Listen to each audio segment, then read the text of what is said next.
My fourth and final point is that the Constitution, in my opinion, should be the touchstone of everything we do.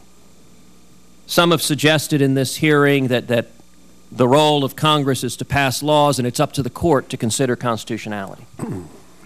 I would point out that every one of us takes an oath to defend the Constitution.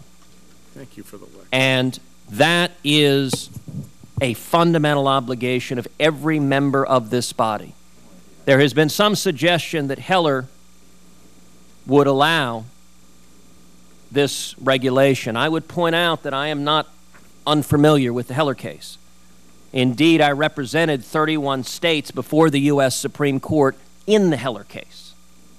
So I have an intimate familiarity with that case, having been an active part of litigating it and winning 5-4 before the Supreme Court.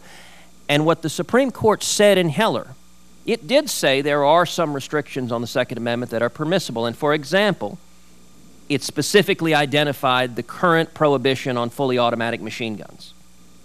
But it also said that weapons that are in common use, such as in that case handguns, were the principal issue being discussed. And the same arguments that have been suggested here about why so-called assault weapons can be banned were made by the District of Columbia and Heller for why handguns could be banned.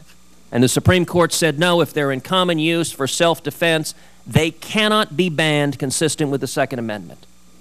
We have heard testimony that there are some 4 million weapons that would be covered by this bill. I would suggest on any measure, 4 million weapons qualifies as in common use, and so under the terms of Heller, they cannot constitutionally be prohibited.